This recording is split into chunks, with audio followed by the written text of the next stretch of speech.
Okay, chapter 5. All right, so in chapter 5, move my terrible coffee. So Ellie's continuing to lose his faith in God, so that theme of like losing faith, very prevalent at the start of this chapter. And obviously it's going to be hard for him to keep that faith when he's in these horrendous conditions. Okay, so on page 67, why would I bless him? Every fiber in me rebelled because he caused thousands of children to burn in mass graves, because he kept 6 crematoria working day and night, including Sabbath and the holy days. So not even a break for their like precious religious days. Okay, and then he has like him speaking to God, right? Like, why did you choose us to be tortured and everyone to burn in furnaces? So again, questioning like, why us that are so dedicated to you?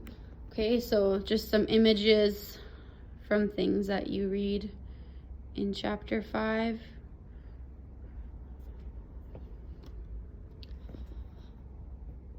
Okay, so typically, right, you would fast, so not eat during this time. On page 69, we see him choose not to as an act of defiance, right? So he's kind of like to show God like that you're being so terrible to me. Like, he swallowed my ration of soup. I turned that into an act or into a symbol of rebellion to protest against him. Okay, so they're literally running for their lives, trying not to get chosen for selections. They're trying to look healthy, not look weak, so that they get put in the crematoria or shot. A great description on page 76 of the man chosen for selection. Like, his eyes would suddenly go blank, leaving 2 gaping wounds, 2 wells of terror. So great like metaphor there of just like what their eyes looked like. And another good simile on page 80. So hearing of the Red Army coming to liberate them was like an injection of morphine. So hearing that there's like hope, like hearing that someone might be coming to save them is like getting morphine or having like that drug, because it gives them that much hope and like excitement that things will work out or they'll be saved.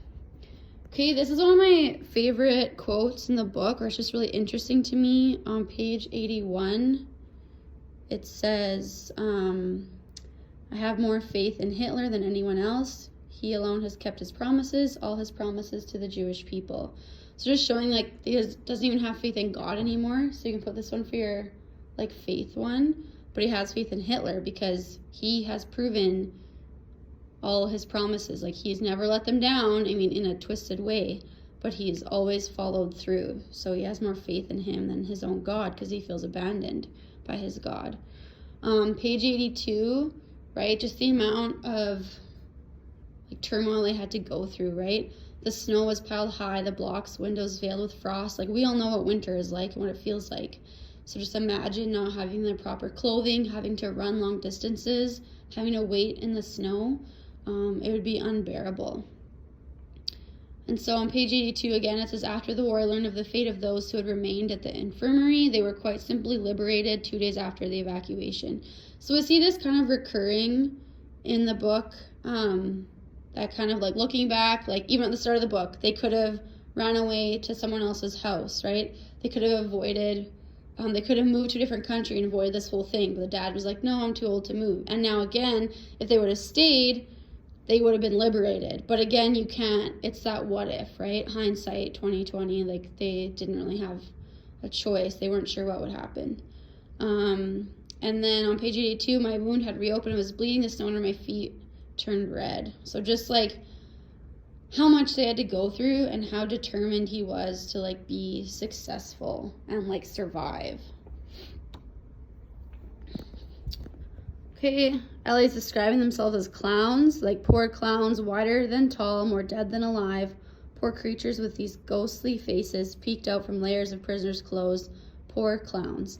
So they're piling on all these clothes, right, to try and stay warm, but they would have like no warmth really to them, probably like just like thin cotton.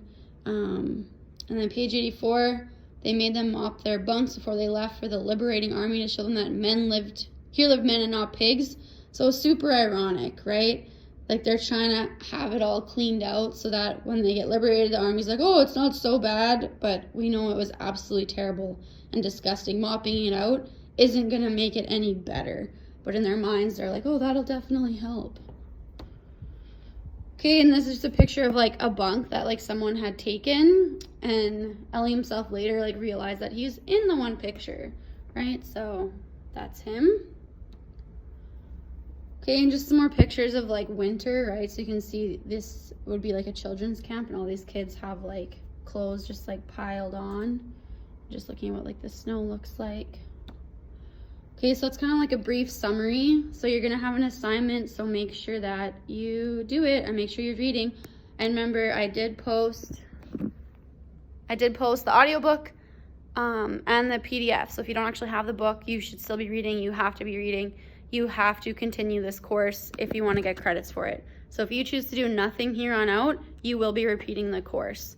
Unfortunately, that's just the way it is. And so I'm not going to be like going overboard, but you need to do the minimal amount of work that is assigned, or you will be repeating this course.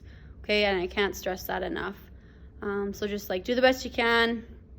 We've extended the Wi-Fi in the school, like in the parking lot. So even if you're able to come to the school and be in the parking lot for a bit on a device, that's something that you could do. Okay, but be proactive, try and figure out ways that you can finish your schooling. Okay, have a great day. I'll see you tomorrow.